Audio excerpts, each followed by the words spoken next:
154 জন বিনা ভোটে কোন দেশে নির্বাচিত হয়েছে বলতে পারেন? ইভেন আপনাদের ওয়ার্স্ট ওয়ার যদি আমি উদাহরণ দিই, এর সাথে সময় তো হয়নি।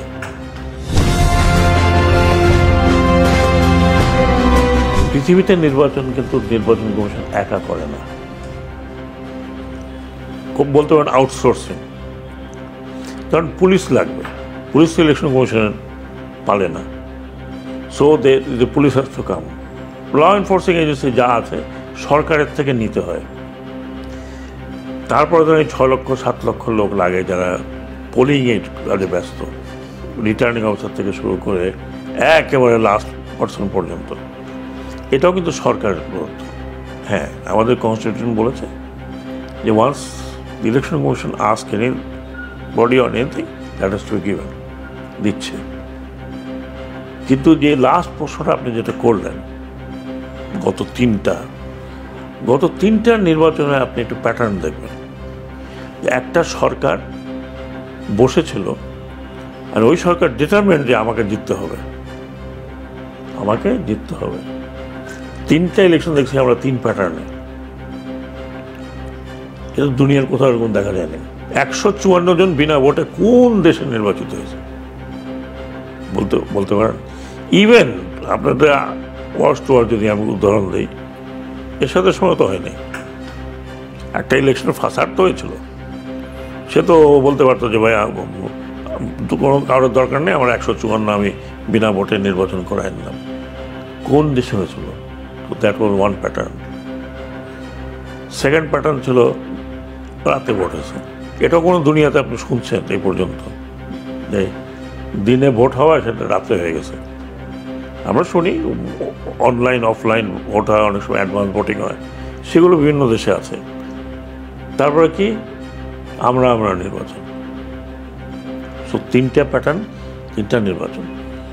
এবং 2018 নির্বাচন আগে বোঝা গিয়েছিল দিস গভর্নমেন্ট একাই নির্বাচন করতে চায়, কোনো অপোজিশনকে আসতে দেবে না। তো কাজে 3টা প্যাটার্ন সে লাগিয়েছে।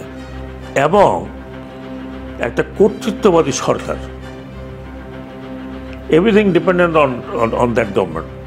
ওসি আমার, ডিসি আমার, এই আমার, ওই আমার, কোটার মধ্যে পার্টির লোক। হ্যাঁ, এমনকি একজন উপদেষ্টা, পাওয়ারফুল উপদেষ্টা, তিনি ওপেনলি বললেন তোমরা খালি পরীক্ষা দাও, নিয়োগ দেওয়া আমার কাজ।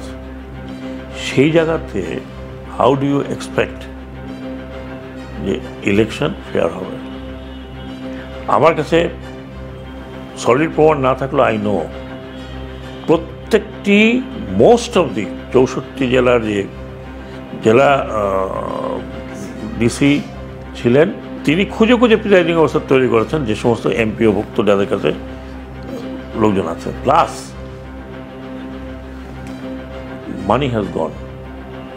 খাম দিয়ে প্রিজাইডিং অফিসারদেরকে মুখ বন্ধ করা হয়েছে। অপোজিশন যাও দাঁড়াইছিল 2018 সালে, তাদের প্রত্যেকটি এজেন্টের নাম, ঠিকানা সব কিছু দেওয়া আছে। Police had went and either arrested or thrown them out. এই অবস্থায় ওই 3টা নির্বাচন ভালো হয় কিভাবে? কাজেই একটা theory, it's not theory proven, যখন সিরিজ অফ খারাপ ইলেকশন হয় তখন ভোটাররা ভোট থেকে বিরত থাকে এবং বীতশ্রদ্ধ হয়ে যায়। আর ভাই ভোট দিলেই কি না দিলেই কি, তখন এটা হয় আই নো দ্য রেজাল্ট। আমি ভোট কেন্দ্রে গেলেই কি না গেলেই কি। Election commission is not a bureaucratic job, it's not a bureaucratic job, it's a field job, tough job, it's a people oriented job. আপনার যদি লোকের বিশ্বাস আপনার উপরে না থাকে, বিকজ অফ দ্য রিজনস, যেমন আমরা ভাবছিলাম যে আমরা খারাপ করি ভালো করি যাই করি, লোকের একটা ফেথ ছিল। আপনারা অনেক ক্রিটিসাইজ করতে পারেন যে ইলেকশন এই হয়েছে হতে পারে, but people came for vote. আমি নিজের চোখে, ওনারা দেখেছেন নিজের চোখে, এমন না যে কোনো জায়গায় লাইন না ছিল। সরকার তো ঠিক আছে, সরকার তো বলে দিতে ভাই আমি ইলেকশনের মধ্যে নাই। It's not government. ইনস্ট্রুমেন্টের উপরে ফেথ আনতে হবে, ইনস্ট্রুমেন্ট সিস্টেমের উপরে ফেথ আনতে হবে। It's not one formula, there is no set formula. আমি ওনার আস্থা কীভাবে অর্জন করবো, ইটস নট সেট ফর্মুলা। কে ভাই চা খাওয়াইলে হবে, আচ্ছা চা খাওয়াইলে বোধহয় হবে, আর রান্না ওনাকে ডেকে দুটো কথা বললে হবে, হয়তো হবে।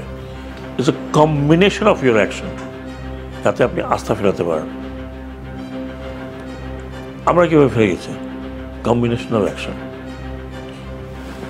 কথা বলেছি, পলিটিক্যাল পার্টির সাথে কথা বলেছি, বাইরে গিয়েছি, জনগণের সাথে কথা বলেছি, সবার সাথে কথা বলেছি। এভরিবডি স আওয়ার ফেস। কি বলে, সিইসি একদিকে গেছে, আমি একদিকে গেছি, সোল সাহেব একদিকে গেছে। We were with the people. বলেছি ভাই ইলেকশন ভালো হবে, ইয়ে হোক, কোনো সমস্যা নেই, আমরা